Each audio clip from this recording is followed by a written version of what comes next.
Next, we have Rick Hammack. Rick is a geologist with the U.S. Department of Energy's National Energy Technology Laboratory with active research in the areas of legacy oil and gas, infrastructure mapping, airborne electromagnetic mapping of subsurface CO2 plumes, fiber optic strain measurements, and seismic treasure monitoring to warn of aseismic cap rock deformation at subsurface injection site. That's a lot. And the use of lightning strike data, location, and current profile to interpret subsurface geology. So, welcome, Rick. Thank you. I can exaggerate with the best of them. So,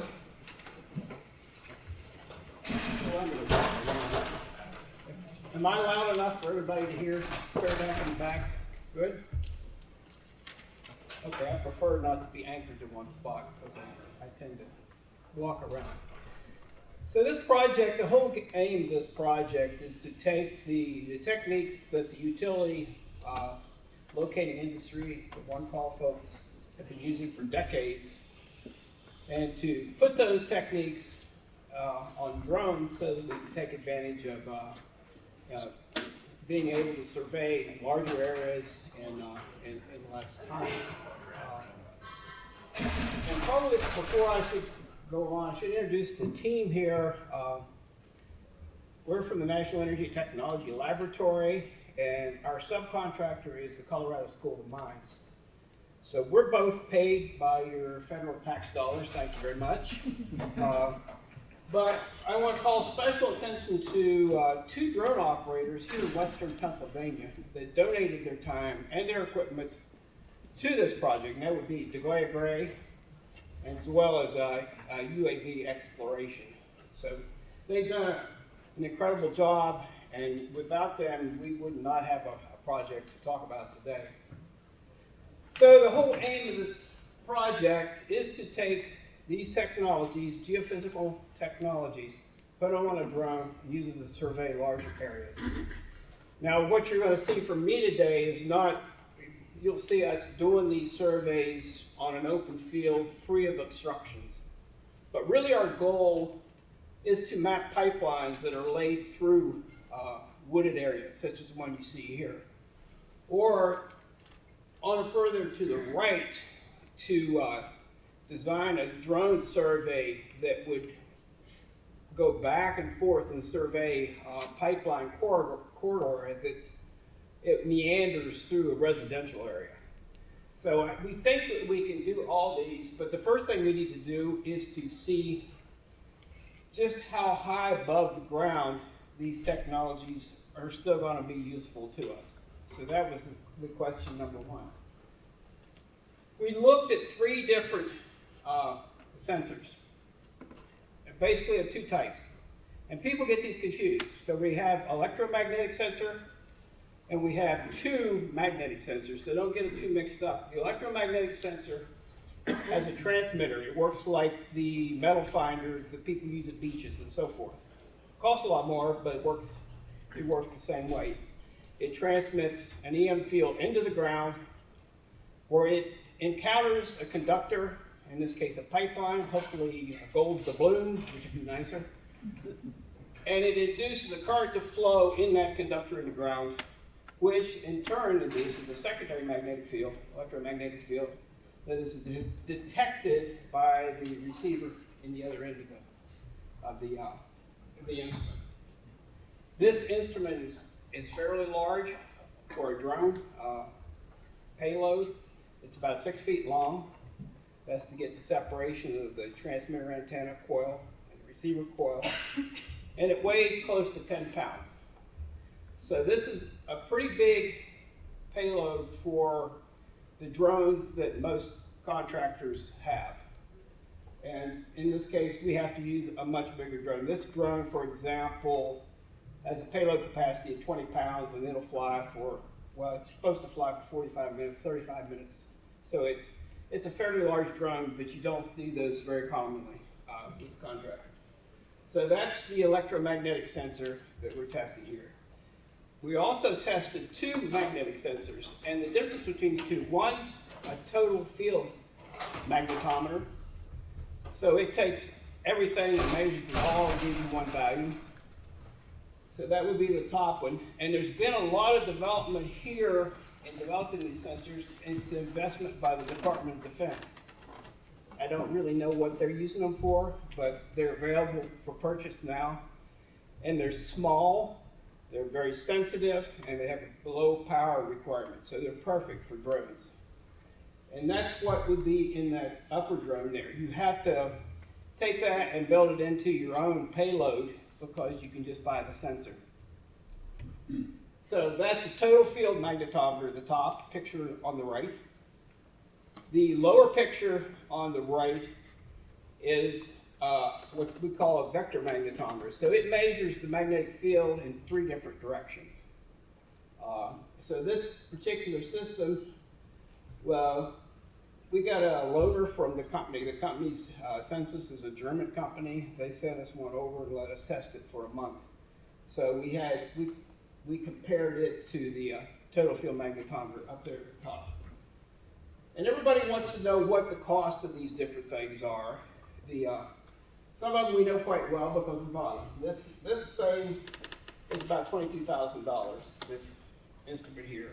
It was designed specifically for UAV operation because it's a little bit lighter. There is a handheld version of it. It costs pretty much about the same thing, but this is a lightened version. It has some transmission capability to the ground. The magnetometer in the top, the total field magnetometer, costs like $10,000. It's not a complete thing. You have to take that and you have to have some electronic capability of your own to build it into a payload. So I'm guessing you take the $10,000, add another $2,000 to it, and you can have your payload. So $12,000 for that one. And the census system, at least a couple years ago when I last checked on it, was $13,000, but it's a turnkey system. You just take it out, strap it on the struts of your drone, and you're off and surveying. So those are the 3 systems that I'm going to talk about that we tested today. Now we'll start with this one, the electromagnetic system. So what we did first here, well, the first thing we did is we did what's called a pull-away test, where you have the EM system on, and then you fly. You hover the drone over it at different separations just to see how low you wanted the sensor to be below the drone so that the motor noise, electrical noise from the motor, would have a minimal effect on your signal. So we determined that to be 2 meters. So we suspended the EM sensor 2 meters below the drone. It's a pretty big drone, as you can see here. And we flew back and forth across a pipeline. And if you look,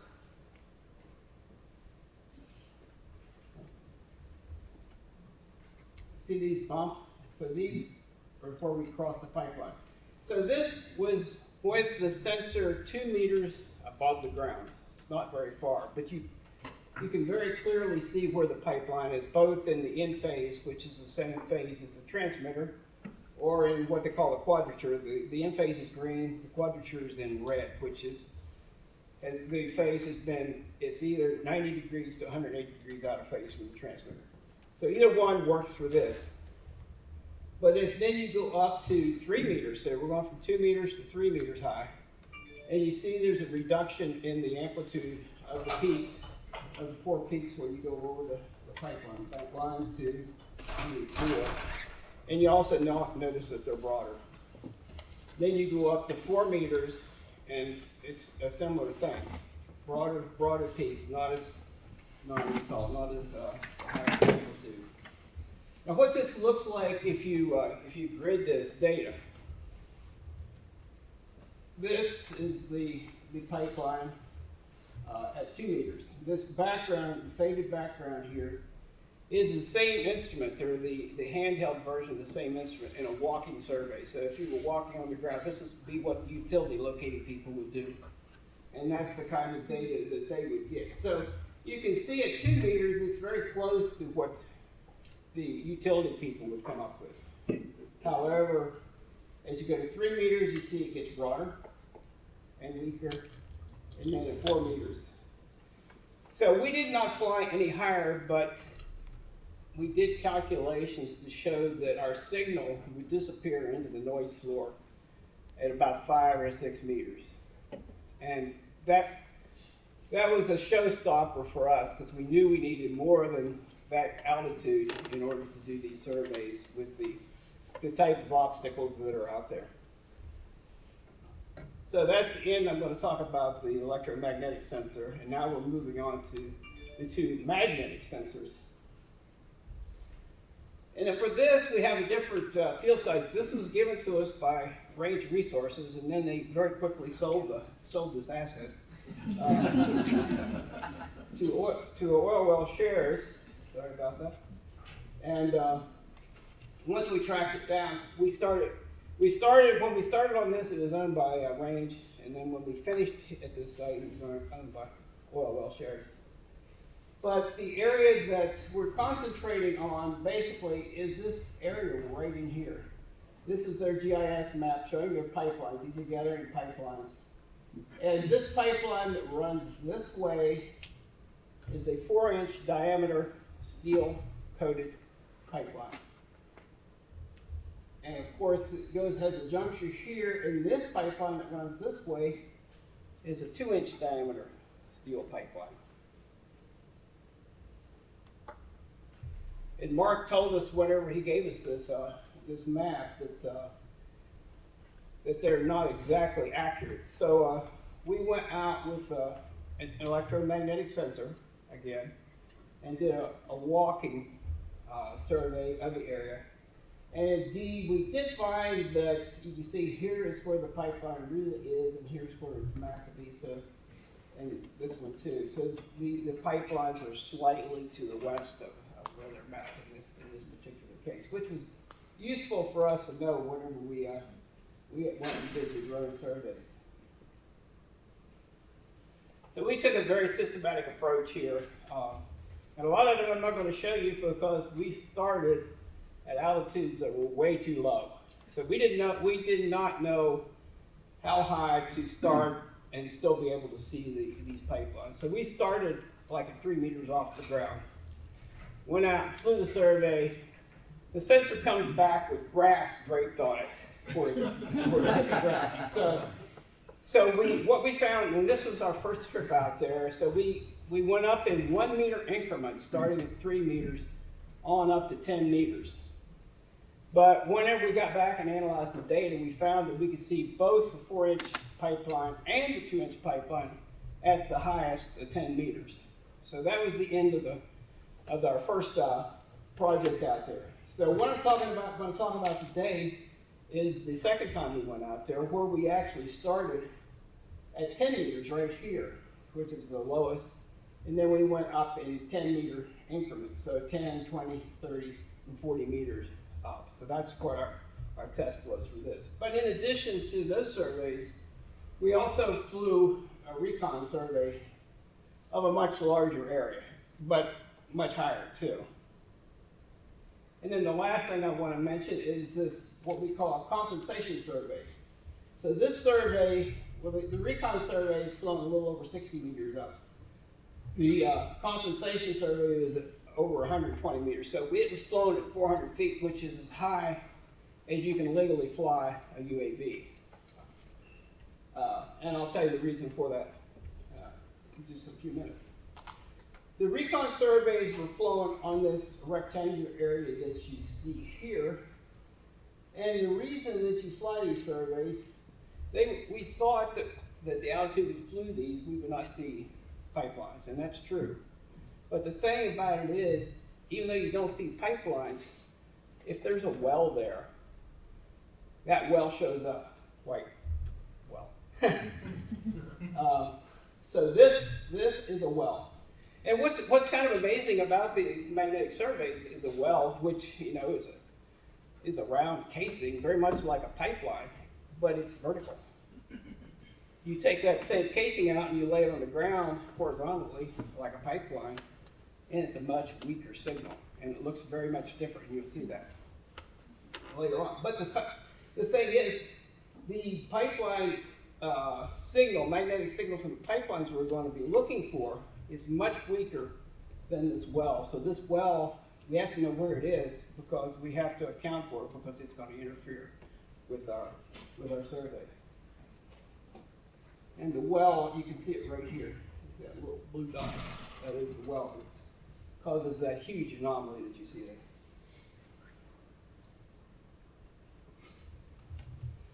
Okay, so what we're doing here is we're comparing the total field magnetometer, this higher survey, again flown at 60 meters, with that of the vector magnetometer, the census. So this would be the Q-spin up here, total field, census vector magnetometer here. And these are both flown at the altitude of this red line here.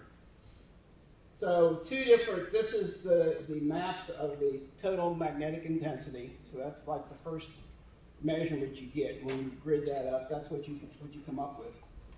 And if you compare the total magnetic field magnetometer, the Q-spin here with this, you see that this well shows up very similarly, but you have a little more noise in here. And what you need to watch out for is when you have these anomalies that are parallel to your flight lines, because that's usually a good indication that you have inadequate leveling of your flight lines, or in this case, heading error that's not properly compensated for. But what I also wanted to point out is what you could do with this, and what makes it easier to interpret for pipelines, is to process this with what's called analytic signal, and it gives you this nice plain background in areas where you don't have anomalies, but the anomalies still show up very well. But the point in comparing these two is we get a lot more along line anomalies in the census R3, the vector magnetometer. What we do to compare these two is one's a vector magnetometer, so you get 3 measurements, the other one's total field, you get 1 measurement. But what you could do is you can mathematically take those 3 measurements and convert them into 1 total field measurement. So that's what we had to do to compare these two.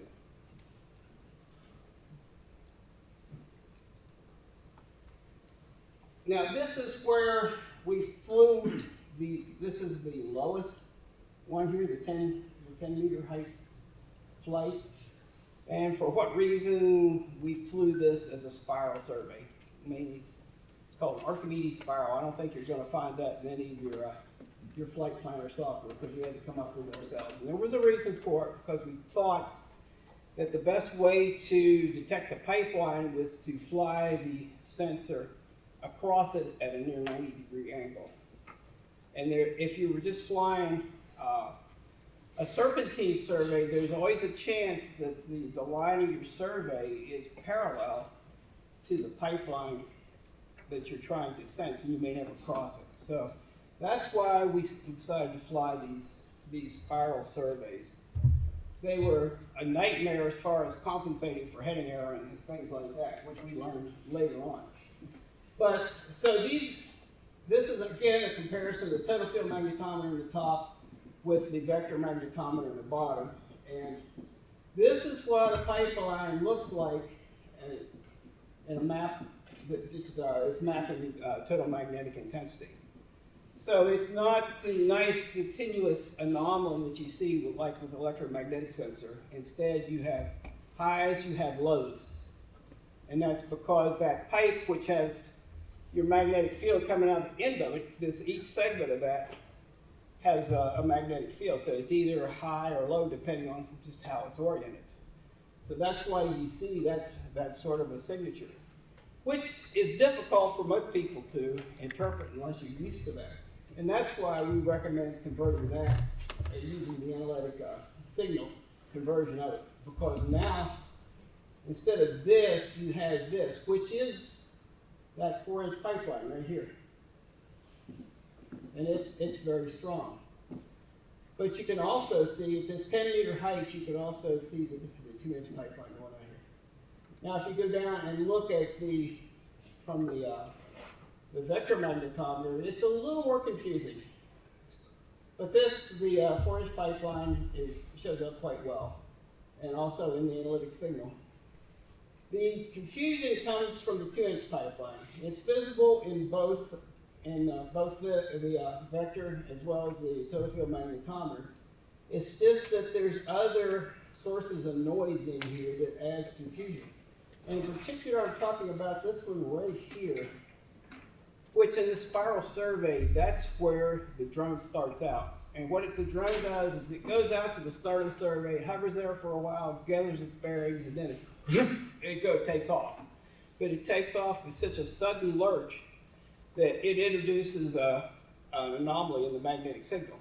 You can see that anomaly. It's right here in this one, and it's much less, but it's right there in the upper one. Now, if you know to expect that, you can ignore it. But in this particular case, if you didn't know that that's what it was, you might think that this pipeline ran up this way rather than over here, like this. And this is just a closer look at the same thing. Again, that lurch is right here in this one, and right here in this one. And you can see the difference. So we knew from this that we could map both the 4-inch pipeline as well as the 2-inch pipeline at 10 meters. If we went up to 20 meters, we could still see the 4-inch, we can't see the 2-inch anymore. So we knew we had to do something else, because when we compared that, that 10-meter height to power lines, you can see you would be very, very close to the top of power lines in a residential area, or in an oil field, for example. And there's lots of power lines that are taller than that. So we really, from the power line perspective, we need to get higher. And also for trees, here are some trees. Here's a histogram of trees, the different heights of trees in western Pennsylvania. You can see here, this green line right here is the 10-meter line. And you can see there's a lot of trees that are higher than than we're flying. So the whole goal was then to be able to carry out these surveys at a higher altitude. And this is where this compensation flight comes in, the higher one I talked to you about up here. So we flew this compensation flight. Again, this is the same spiral survey that we flew down where we were trying to detect the pipelines. But what we did is we used, this was work by Colorado School of Mines, they used machine learning to compensate the lower flights for what it was detecting up at up at 400 feet. We knew up at 400 feet, we're not detecting pipelines up here. We're still seeing residuals from this well. And we're still seeing residuals from the Earth's natural magnetic field, which tends to be higher up here in the northwest corner. So this compensation flight, we used it to compensate those surveys that we did before. And this is the result after the compensations. So here is the survey at 10 meters. This would be the survey done with the total field magnetometer. You see we've even made the 4-inch pipeline, the anomaly from it, stronger. And the 2-inch pipeline is also very strong. But what we couldn't see before, but we can see now after we've done this compensation, we can still see, we can see the 4-inch before at 20 meters. We could not see the 2-inch at that height. And then if you go even higher, certainly we can see, I believe that you will agree that you can still see the 4-inch pipeline in this at 30 meters. No, not so much for the 2-inch. And then once you get up to 40 meters height, it's pretty much all over. So that's a goal for another day. So another part of this project was that it's not easy for people to pick out pipelines from magnetic maps, because they look like this. So we thought we'd help them out by developing a machine learning workflow that would we could train it on known pipelines, and then we could take that and apply it to unknown areas. So hopefully it would go in and it would be able to pick out pipeline signatures in the new areas that we're just surveying. And this is kind of the approach that was taken. They generated 5,000, well, I guess they call them patches, with that contain pipes, and 5,000 that didn't contain pipes, and that's what they used to trade it. And then they applied this to a known pipeline, and what it does is it assigns a probability. These large blocks, these are blocks of probability, and the color of these blocks is based on the probability that it assigns that block, so it'd be from 0 to 1, that block has a pipeline in it.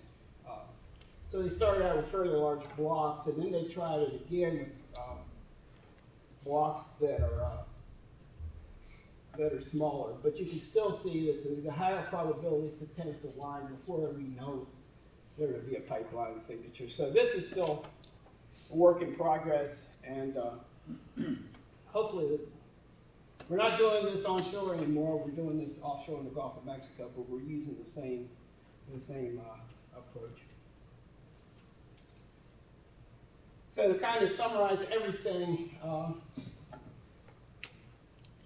what we know is right now a magnetic sensor on a drone aircraft.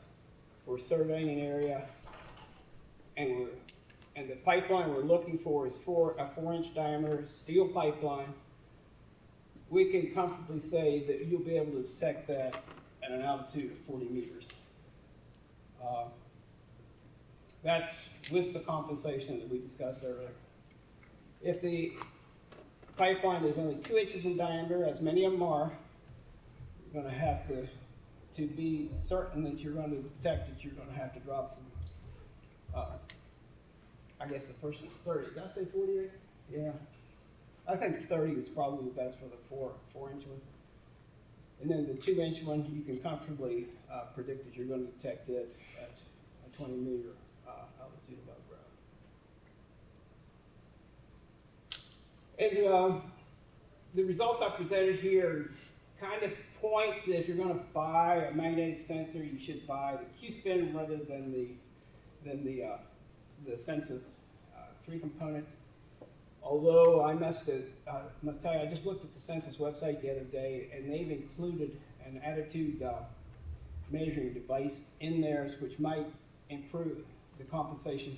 A lot of these errors that we're seeing, these false anomalies, are from sudden abrupt changes in the flight path, either caused by changes in the flight plan, or from a sudden burst of wind or something like that. That induces a false anomaly in the vector magnetometer.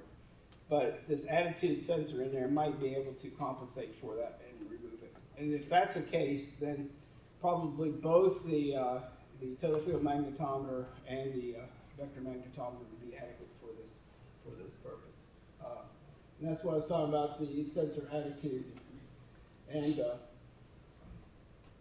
so we're actually going back from drones back to helicopters. We did a lot of work years ago with helicopters.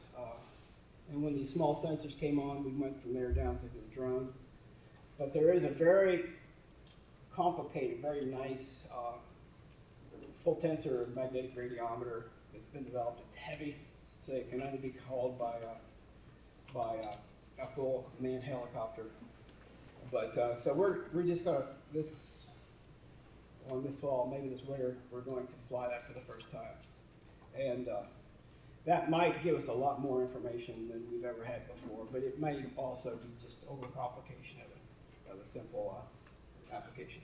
So that's all for me.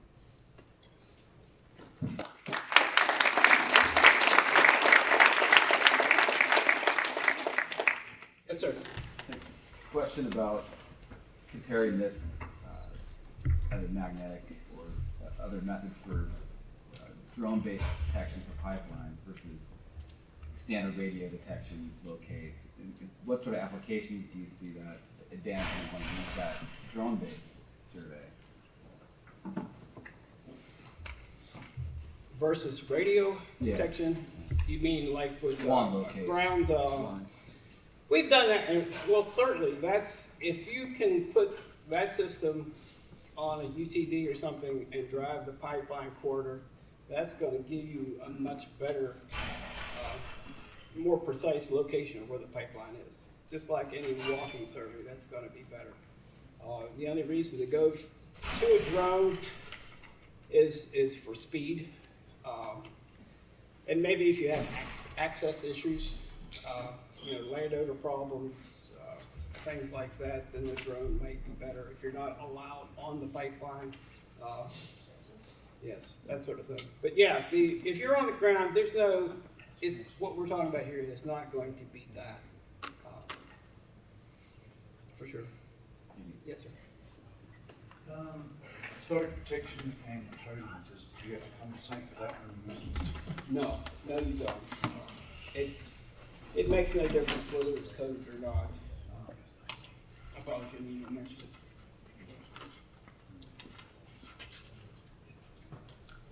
Anyone else? All right, thank you.